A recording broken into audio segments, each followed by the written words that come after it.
Good morning, everybody, or whatever time it is where you are. Last week, we started to analyze one of the most cryptic and fascinating narratives in the Torah of Moshe coming down from Har Sinai after all of the cataclysmic events of receiving the first set of the 10 suggestions, I like to call them, more politically correct, the 10 commandments, the 10 utterances, and the crisis of worship of the golden calf, and then the reconciliation, at which time Moshe receives the replacement version of the 10 suggestions on the tablets. And he comes down, and there's something rather shocking, and that is the Torah says, Ki karan or panav, that the skin of his face was karan. The problem is that word karan means, in the vast majority of places in Tanakh, as a matter of fact, every single place in Tanakh, with the possible exception of a verse in the prophet Habakkuk, we'll review that in a moment, and maybe our episode, it always means a horn. So that Moshe came down with being horned. And of course, that's the basis of the famous Vulgate translation of the Torah into Latin, which translates it literally. He came down and he was horned, and therefore the famous statue of Michelangelo that we saw a picture of last week with the horns, because that's what it says literally in the Torah, and is translated in the Vulgate by this Croatian monk, Jerome, in the 4th century.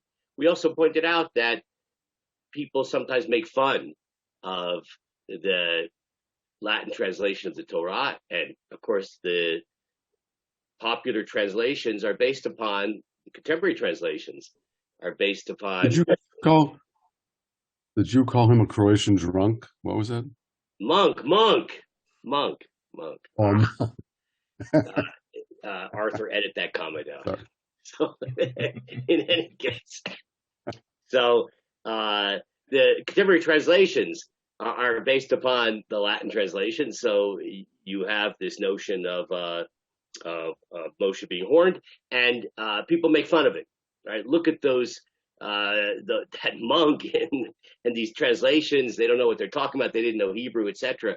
I tried to actually, perhaps paradoxically, make a case for Jerome. He did know Hebrew. He knew Hebrew quite well.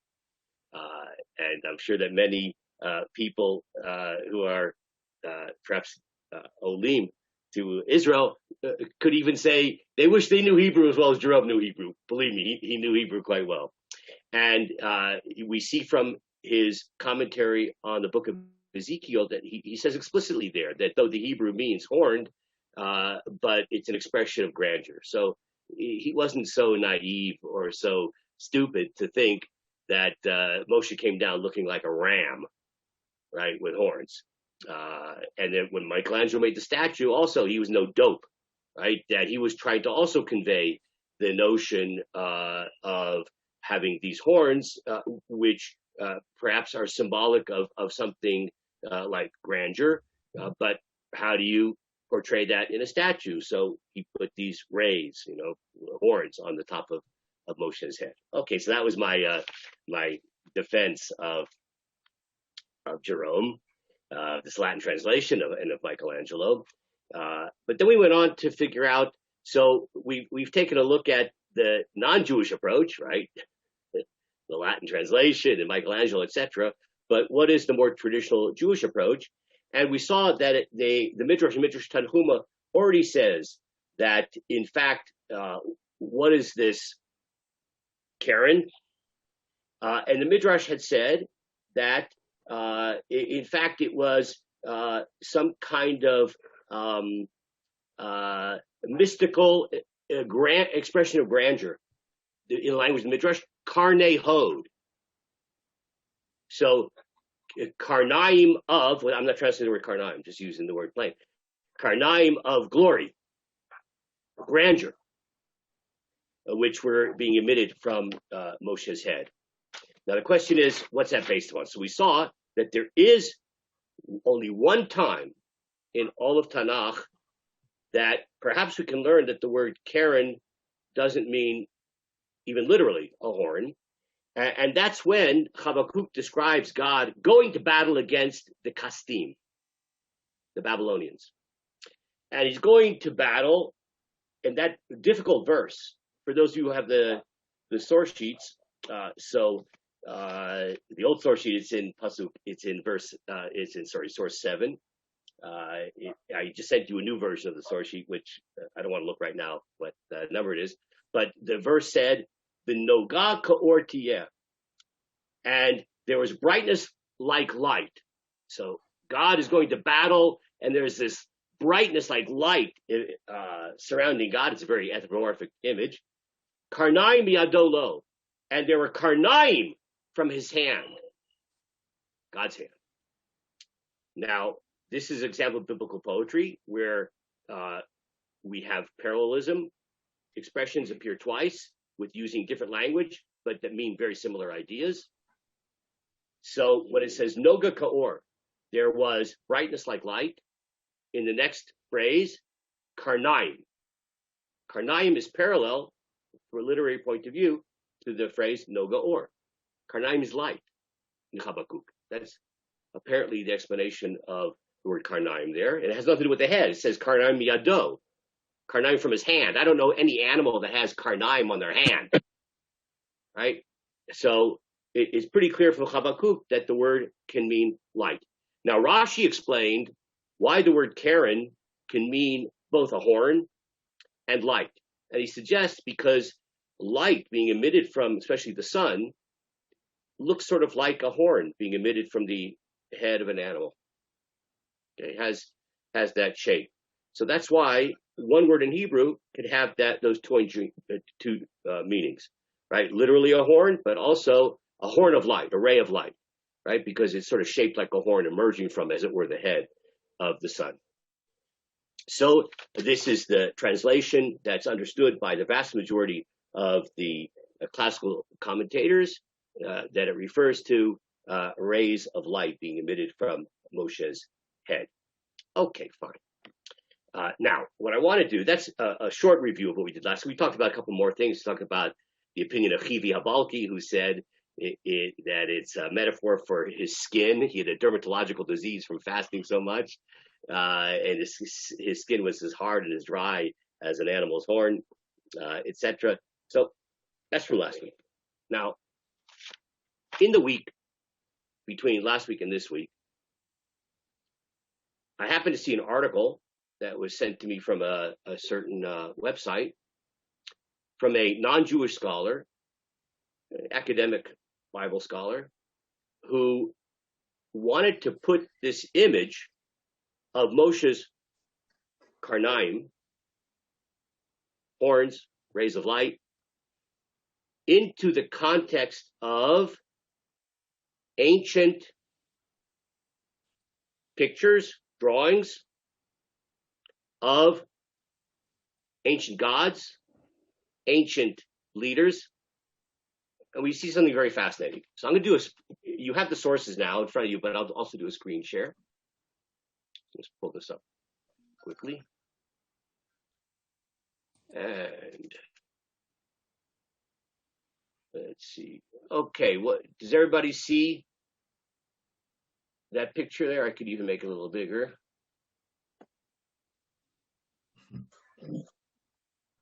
Oops. Okay, is this visible? Just yeah. Give me yeah. Okay, so this image here on the left is Pharaoh. That's Pharaoh over there. What's he have on his head? Horns. That's interesting. Now, of course, the Bnei Israel, who came out of Egypt, are now Mount Sinai.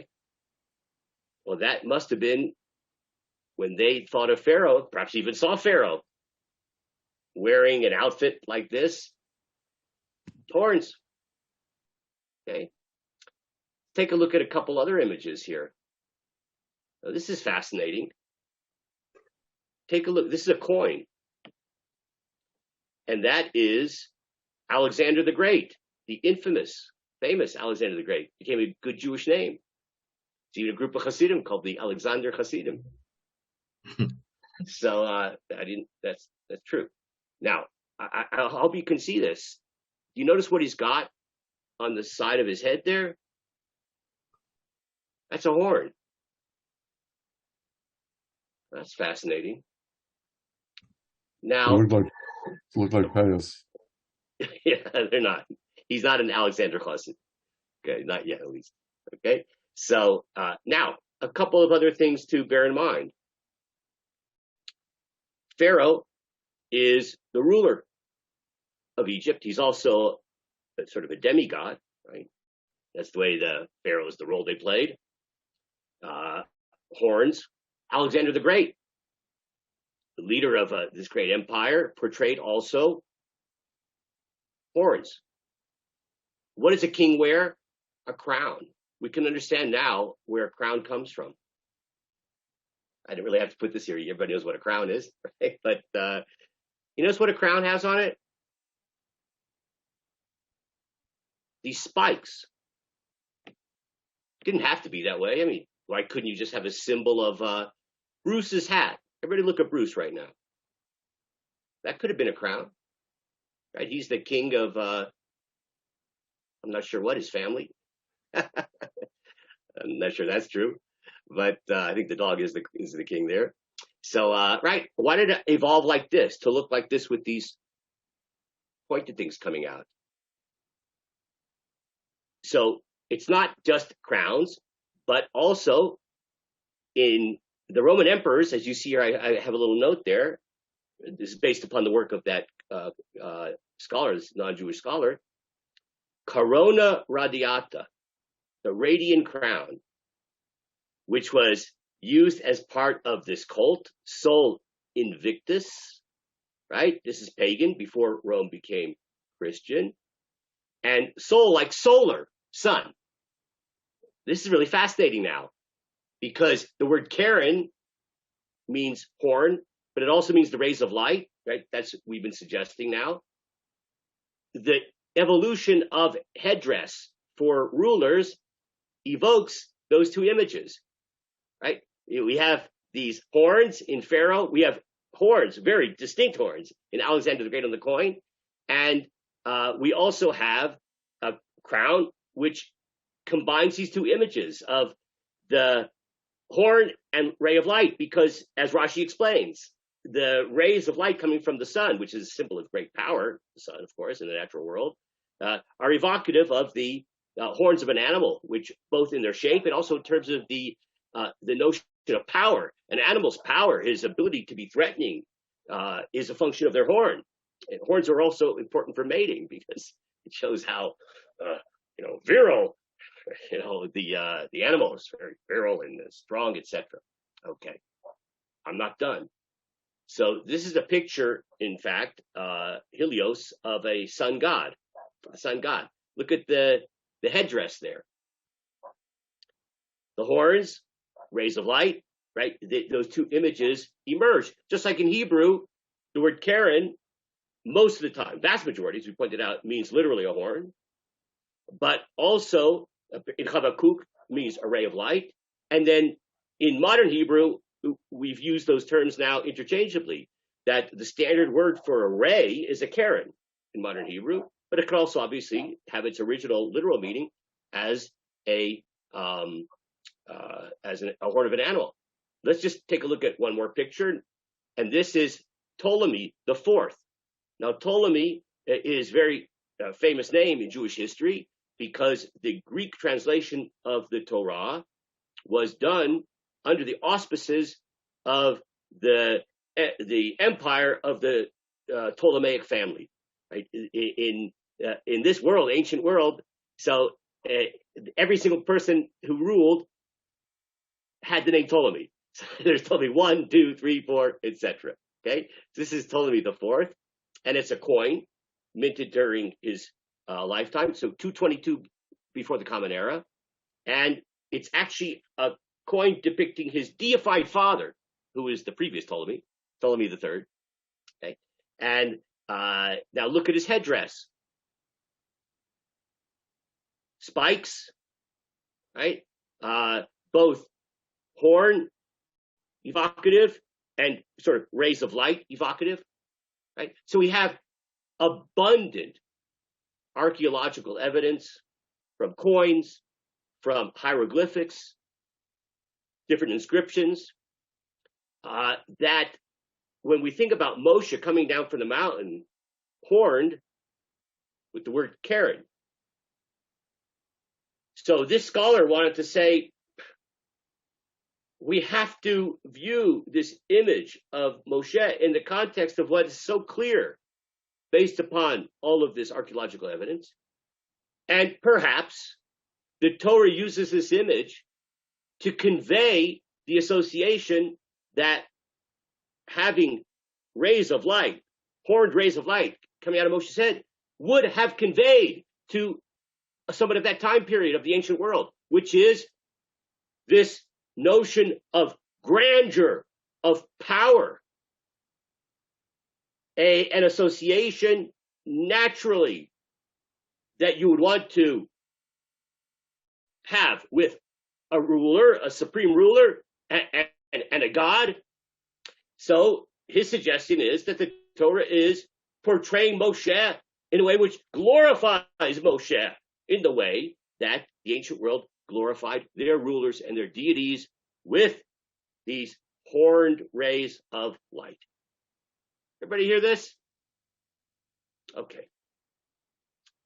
Now, what I'd like to try to show you by the time we're done today is,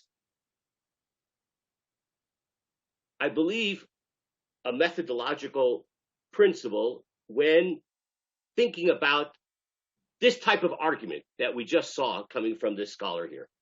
Now, in all due modesty and humility, that's a pretty good argument.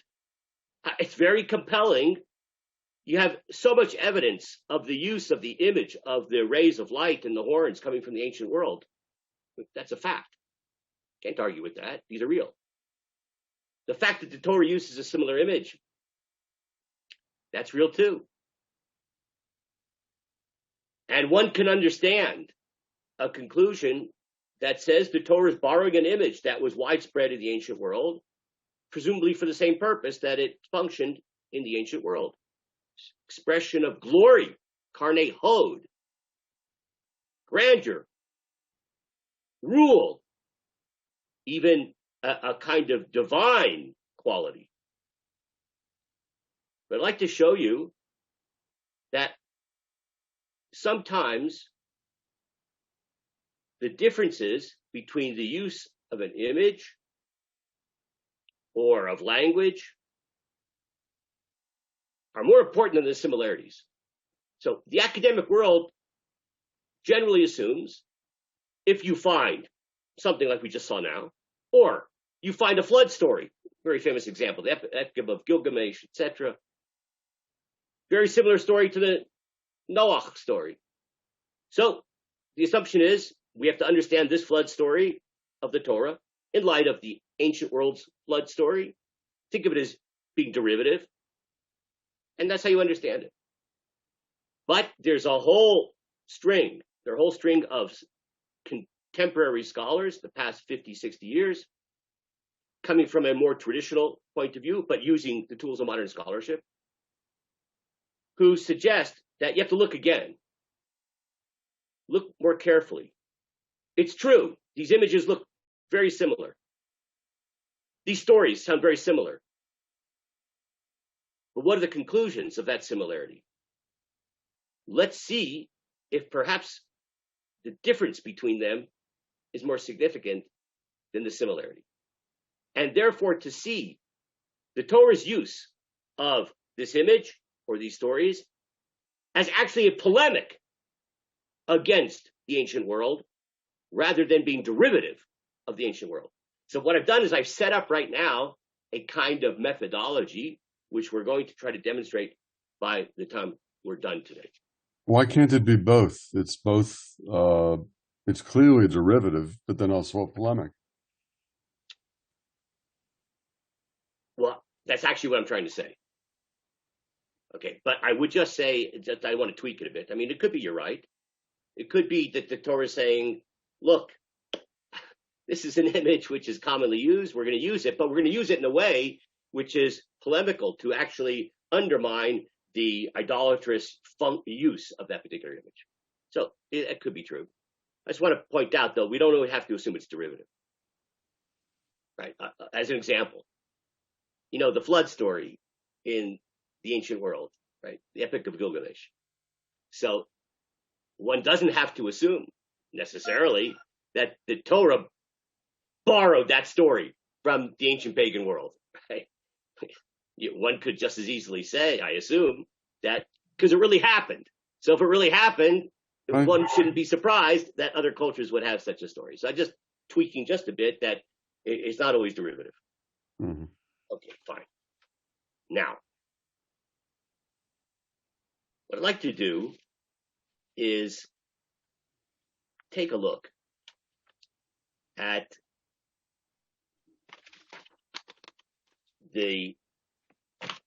get myself organized here a bit. I'm sorry.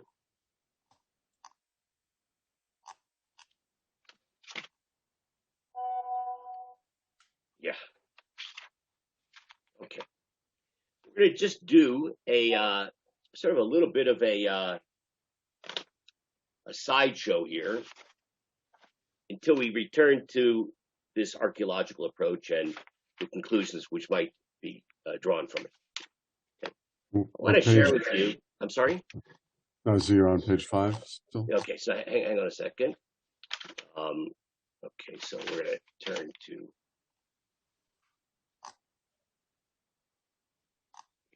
here.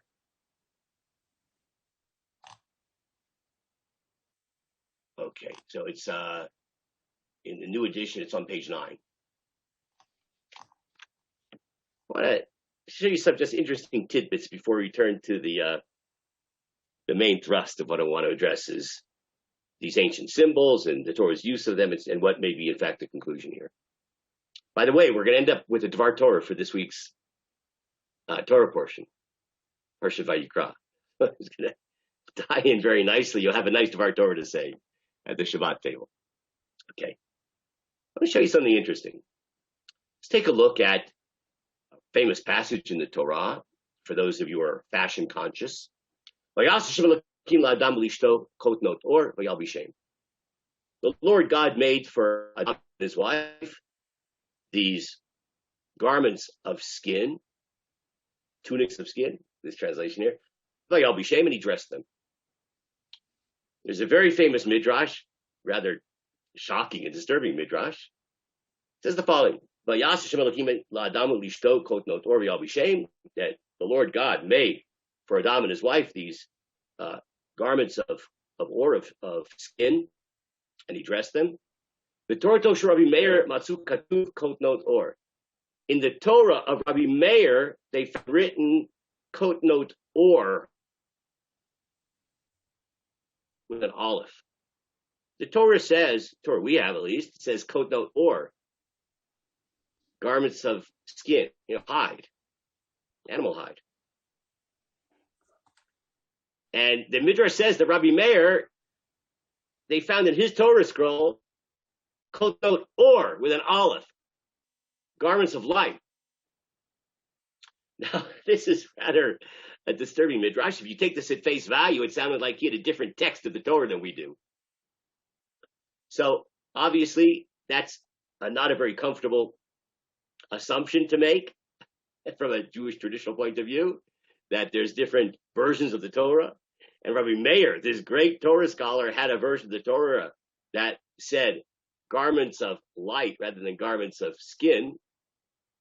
So that's why you have a lot of different ways of explaining this Midrash. For instance, it may mean that not in his Torah scroll, but in his Chumash, like he had like a book.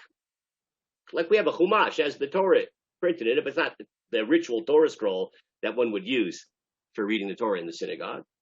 And that when it says that they found in his Torah that it said kot not or, it means that Rabbi Meir had written a marginal note in his Chumash that when it says kot not or with an ayin, if I was Yemenite, you'd be able to make this distinction much better in hearing it between garments of skin and garments of light, kot not or with an ayin. Instead of saying garments of skin, he put in the marginal note, don't read it kot not or with an ayin, garments of skin, ella, rather read it as garments of light. It was a marginal note written by Rabbi Meir. It's like a Midrash of Rabbi Meir on the pasuk. He didn't mean it that's what the Torah actually says. Okay. And what would be the point of this kind of midrashic understanding of kot not or? That what was this garment that God made for them? It's just a fashion statement, a garment of leather. No, this is a mystical garment of light, etc. Whatever Rabbi Meir meant by that is not important for our purpose today. What is important is the style of this kind of midrashic explanation of the verse. Because everybody here should be familiar with this midrashic technique of don't read it X, but read it Y, in which we offer a slightly different pronunciation or way of writing of a word, which then opens up some type of midrashic meaning. So what if we were to take that technique and use it on our verse? The verse says, Kikaran or Pnei Moshe. For the skin, or with an ayin, of the face of Moshe was Karan, radiating. Well, how about don't read it, Kikaran, or his skin was radiating. Ella, read it, Kikaran, or with an aleph, that light was radiating. So if you use this kind of midrashic technique, then in fact you come to that meaning of the word Karen and Karan that we saw in the kind of classical Jewish interpretation of that verse. That the word Karen can have this kind of double entendre. That though its basic meaning is a horn, but the fact that it says Kikaran or and switch the ayin and an aleph, that sort of reveals perhaps that secondary meaning of Karen as being a ray of light, Karan, or with an aleph rather than the ayin as with an ayin. Okay. In any case, so this is sort of a fascinating midrashic technique, which leads us to that Jewish understanding. Okay, fine. Now, I want to deal with another fascinating issue, and that is why when Bnei Israel saw Moshe, they ran away. What was that about? You know, his face was radiating. He had horns. Why they run away? So let's take a look at how Rashi explains that. It was a really fascinating psychological principle. Bora A, come and see what we can learn from this particular episode of people fleeing when they saw Moshe, when he's radiating. How powerful is sin? Because before the Jewish people had extended their hands to sin, what does the Torah say? They saw a revelation of God at Mount Sinai at the beginning of this whole narrative, in which there was the glory of God like a burning fire. V'lo yerim, v'lo midazim. And Jewish people are, yeah, this is cool. No one's running away. Umishasu et ego. But from the time that they made the golden calf and engaged in this terrible transgression, af mikarnei hodosha moshayu martiim umizdazim. Even just the rays of light, of glory coming from Moshe, which is a lot less light than was described at the beginning of this episode at Mount Sinai, that was enough to freak them out and they go running away. This is the impact of sin. And I think there's a very powerful psychological, spiritual message here. Our ability to have a healthy relationship with God is a function like in real relationships, where there's a feeling of integrity in the relationship. But if there's a feeling of embarrassment, shame, guilt, it's very hard to have a healthy relationship. Relationship between a man and a woman, husband and wife.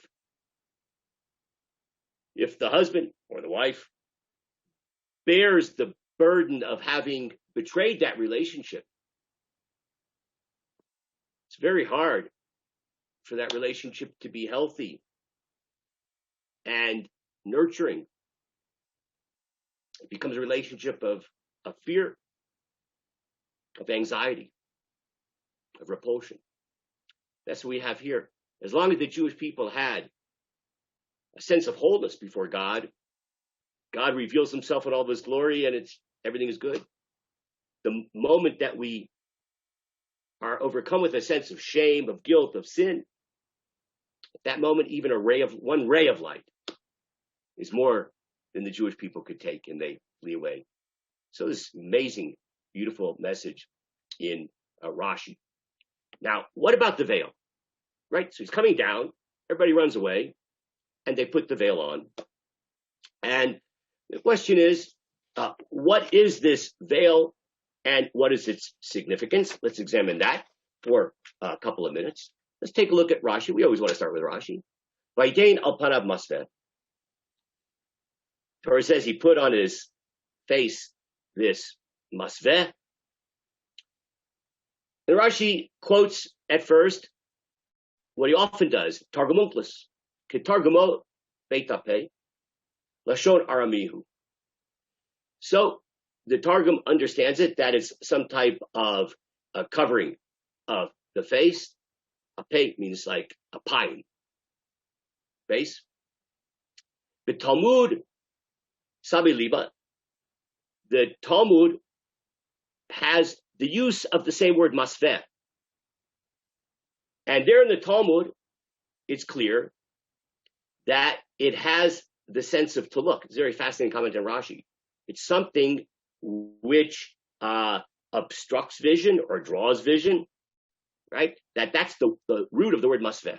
Samach, that yud, that root is used in the Talmud, and it's derived ultimately from a notion of looking, the looking, right? So it's something that is in the eyes, affects vision. Fine. So explains Rashi from a kind of linguistic point of view. Now, what's the point of this? Let's just skip down to ulichvot karnei ahod shelo yazunu akol mehen. Why did he put on the veil? It's interesting. Not because he didn't want to freak them out because they're running away, but Rashi quotes an interesting explanation. What were these rays? They were the rays of glory, karnei hod. Not everybody can avail themselves of the rays of divine glory of God. You have to be on a certain level. You have to be ripe, to be a certain level of spiritual maturity for that. Not everybody should be able to be nurtured, yazunu, interesting word, yazunu, be nurtured like Birkat Hamazon, benching after meals. Not everybody is ready for that. You have to be ready. So therefore he covered himself so that those who are not prepared for this type of spiritual nourishment, right, should not have access to it. It's kind of like the notion of the Kodesh HaKodeshim, the Holy of Holies, right? There's a certain intensity of holiness that only that space is highly restricted. Okay, so that's the approach of Rashi. The Ibn Ezra has a different approach. He points out that there's a word that sounds a lot like misveh in the Torah, suta, which also means a garment. So it's sometimes a garment which covers the face. And then he goes on. So, like, why the veil? So we're talking about the second paragraph here. Yesh omrim, this is Ibn Ezra, sha'or haya mitchadesh bifnei Moshe bechol eit shahaya ba el ol moed v'daber im Hashem v'haya yotzei v'or omed kol zman shahaya medaber al bnei Yisrael divrei Hashem v'chaloto yasim masveh she'eda she'asur ha'or v'yashuvu panav kasher hayu. If you look carefully at the psukim which describe what happened, so when is he veiled and when is he not veiled? Moshe is not veiled when he's speaking to God. He's also not veiled when he's done, when he's communicating that divine revelation to the Jewish people. So he's, just to repeat, he's not veiled when receiving revelation, and he's not veiled when giving over the revelation. Only when he's done giving over the revelation, he then reveals.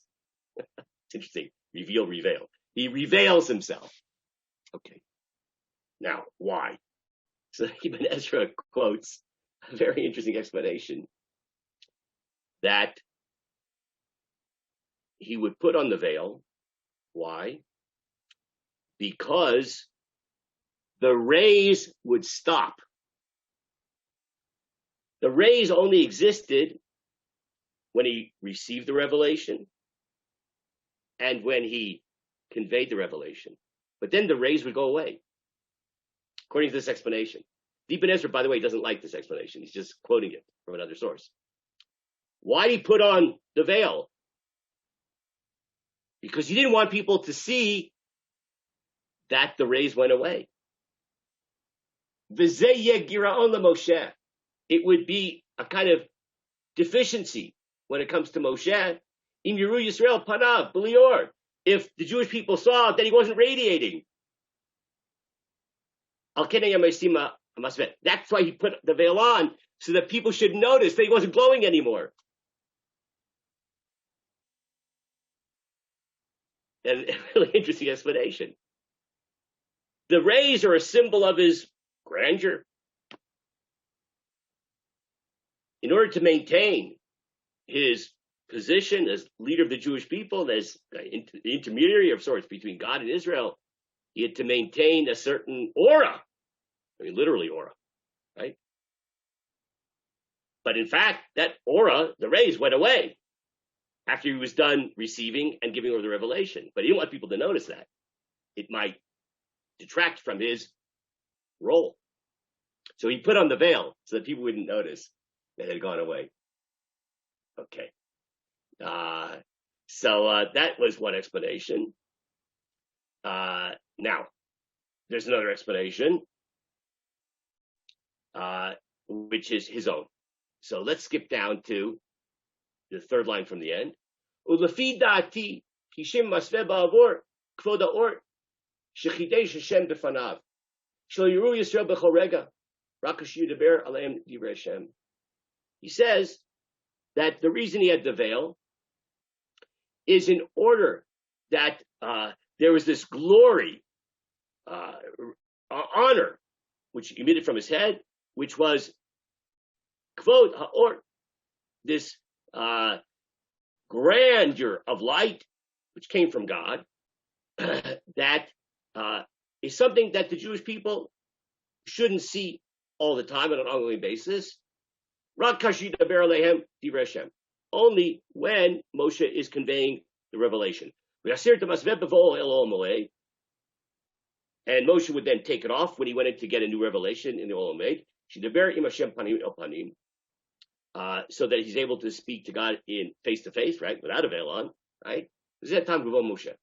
So the Ibn Ezra settles on an explanation. Sounds a lot like Rashi, that this is something which is the glory of God emanating from his face. It's something that has to be restricted and limited, and therefore it's only when receiving and conveying the revelation.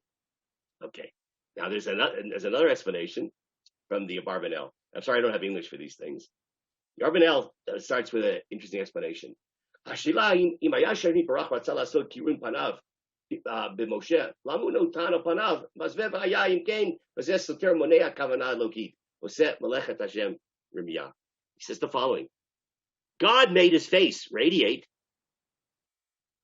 Did God tell him to put on a veil? Doesn't say that in the Torah. Moshe put on the veil. So, if God wanted his face to radiate, why is Moshe making a decision to conceal it? Isn't Moshe interfering with the divine will by blocking the sight of this divine radiance coming from his face? That's the question. So the Barbanel answers. Aval inyan ze etzli hu shekasher yada ki karan or panav yada shelo hayad davar hagun v'ra'ui shishtamesh b'zohar hu b'davar chulin. It's interesting. It sounds also a little bit like Rashi. He says that once Moshe realized, he didn't know at first his face was radiating. Only when he saw everybody run away, he looked in the mirror, right? He realized his face was radiating. So once he realized it, he didn't think it was appropriate that radiance should be something which becomes common, ongoing. Devar chulin, something which is chulin, not kodesh, not holy, secular, as it were. Now, it's a very abstract, interesting idea. He said, I am radiating, apparently, like the stars, the sun, right? That's that double image that we talked about earlier today.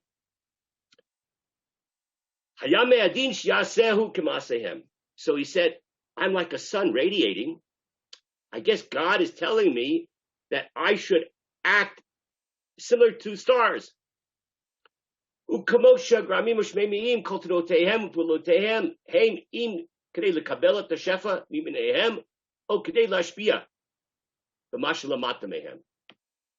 says, what do we know about planetary celestial bodies?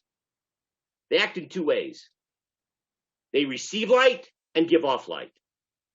Receive light and give off light.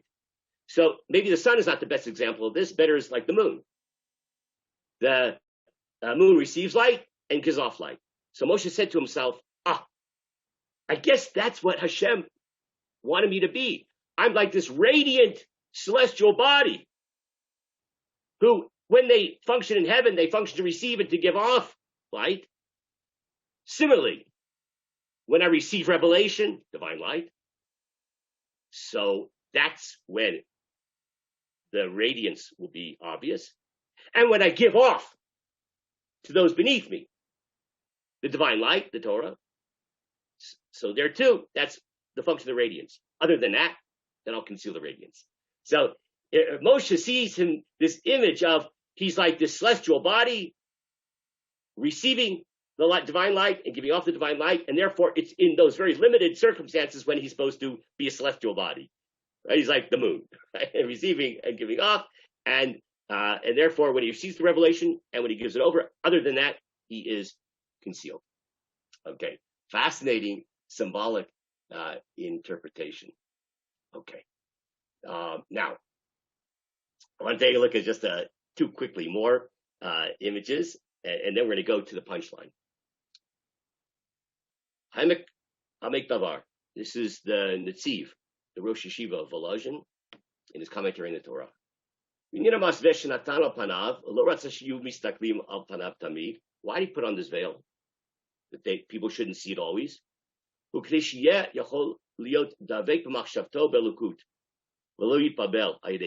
Fascinating explanation. He says, this divine light, that's a symbol of this intimate relationship that Moshe has with God, face to face.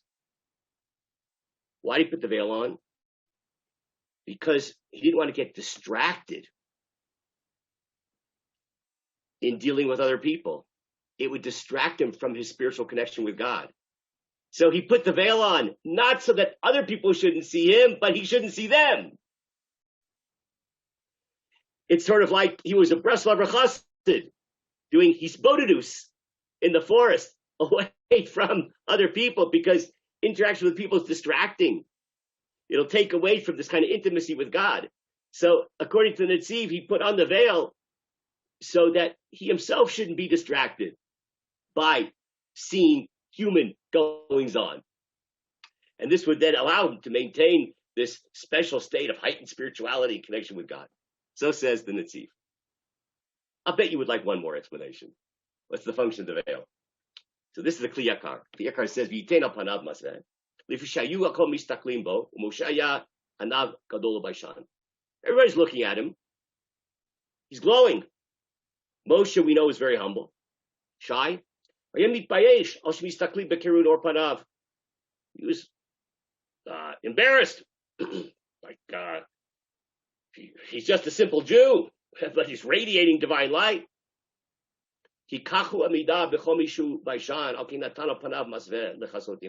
And that's why he put it on, because he didn't want people to think that he's like something special.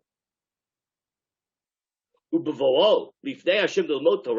when he came to learn Torah with Hashem, right, face to face, then he would take off his veil of humility, his veil of shame. That's what he calls it. Masveh abusha. Right? That was an expression of his humility. Me'al panav. You can't be overly humble if you want to learn Torah. So removing the veil is symbolic of this idea that humility has its place, but not when you're learning Torah. Okay, fine. So says the Kli Yakar. Now, I want to go to the punchline for today.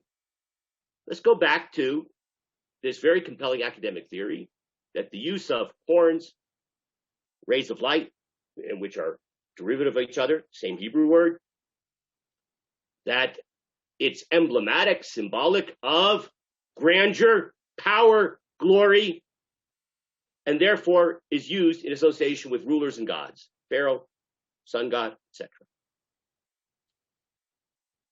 I'd like to understand this on a deeper level via a Midrash, very puzzling Midrash. This is in Tanhuma. Moshe Karnei. Where did Moshe get these gloriful, these rays of glory? Rabbi Yehuda bar Nehemiah Omer Moshe kotev et Torah nishtayer bekumus kim'a ve'viro rosho. God gave to Moshe a pen and a jar of ink to write the Torah up on Mount Sinai. What happened? The Midrash says there remained a little bit of ink. Didn't finish it. So God took that little bit of ink that was left. He passed it over Moshe's head. And at that moment, these rays of glory projected out from Moshe's head. But Moshe didn't know about it, right? Until later, when he went down, people responded. So this is the Midrash. Where did it come from? The ink left over that wasn't used in writing the Torah. Great. What the heck does that mean? What does that mean? So take a look at the Baal HaTurim here. This is unbelievable. It's going to change your life, hopefully for the better. The Baal HaTurim, it's Rabbi Yaakov ben Asher. His father was the Rosh, very famous commentator and codifier of the Talmud. His son, Rabbi Yaakov ben Asher, takes his father's commentary on the Talmud. He makes a law code out of it. When people say the Tur, the Arbiturim, that's written by this Rabbi Yaakov ben Asher. He also wrote a commentary on the Torah, so we're going to take a look at. He says the following. Now, remember I said you're going to have a Dvar Torah for this week's Parsha? We're starting the book of Vayikra. I have for your visual pleasure here the first three words of the book of Vayikra. Vayikra Moshe. God called to Moshe. Do you see the last letter in the word Vayikra? That Aleph? Do you ever see the movie Honey, I Shrunk the Olive? I think there's a movie like that. So look at that olive there, Vayikra. Tiny little olive. Where'd that come from? So let's look at this Balaturi. Aleph de Vayikra Zira. The Aleph in the word Vayikra, in the beginning of the book of Vayikra, this week's Parsha, it's written small. Zira means small. Shemoshe Haya Gadol Vanav. Moshe, he was great, but extremely humble. Lo Ratza Lichtov Ela Vayikar. He didn't want to write Vayikra. He only wanted to write Vayikar without an Aleph. What's the difference between Vayikra and Vayikar? Vayikra means God called to Moshe. Vayikar, without an Aleph, comes the word Mikre, chanced upon. Now, that word Vayikar, to chance upon, that is used in the Torah in connection with Bil'am. Let's read on. So Moshe wanted to write Vayikar, chanced upon, Lashon Mikre, like a coincidence almost. Kilu lo diber Kadosh Baruch Hu imo ela bechalom, as if conveying not such an immediacy relationship, as if God was speaking to Moshe like in a dream, like the way God speaks to other prophets. Kader Shenamar Bilam, like it says with regards to Bilam, this great non-Jewish prophet, uses that word Vayikar, like God chanced upon him, not direct, focused, intentional, which would be Vayikra, God called to Moshe. Kilu lo haya nireh lo Hashem ela b'mikra, as if God had just chanced upon Moshe. Moshe said, just make me like Bilam. I'm just an ordinary prophet. God just chanced upon me like in a dream, like Bilam. But God said, no, Vayikra. Write Vayikra. God called upon Moshe. Focused, intentional, direct. It was hard for Moshe to write. It's like, he didn't want to write that in his humility. V'amar lo Kadosh Baruch Hu lichtov gama aleph. Moshe wrote Vav, Yud, Kuf, Reish, Vayikar. God said, do what I say. Vayikra, put the aleph there. What happened? V'shuv amar lo Moshe machmat rov anava shelo yichtaven ela ktana. Yoter mishar alfin shebetorah ukatva ktana. Moshe said, okay, well, have it your way, I'll do it. So what did he do? He wrote it tiny.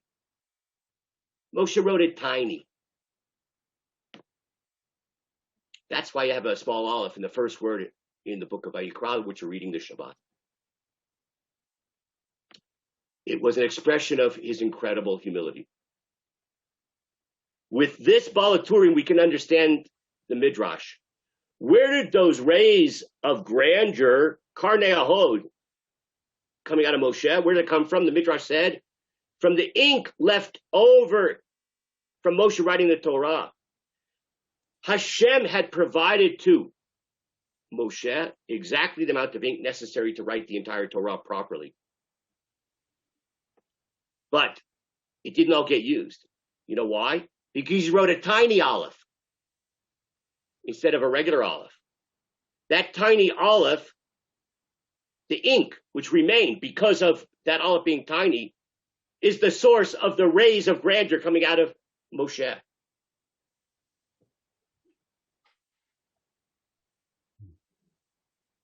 This is amazing. The rays of grandeur were a function of Moshe's humility. That's what the Midrash is telling us. Now let's go back and think about the Torah's usage of this symbol, which was all over the place in the ancient world, of horns, rays of light coming from the head of a ruler or a deity, which are expressions of the power, ego of Pharaoh, Alexander the Great. They don't call him great for nothing. Alexander the Great has horns. Jewish tradition takes that symbol, which was used in the pagan ancient world to express the notion of rulers who are themselves deities.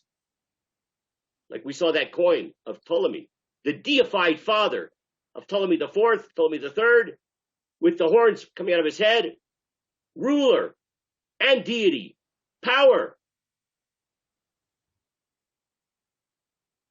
Torah takes that same image in Moshe. It's an expression of true greatness, of his humility. Because those rays of light are only when he acts, I'm borrowing a different image that we had earlier today, as a reflection of the only source of glory and power and truth, God. Moshe is the moon. He reflects, he absorbs and reflects. He's nothing in and of himself, the small olive. The rays of glory of Moshe, the Torah is trying to tell us that glory is not that possessed by any human being. The glory of a human being is his ability to reflect the glory of God, the one and only God. That's why our sages in the Talmud say, where you find Moshe's humility, that's where you find his greatness. The greatness of a human being is a function of their humility.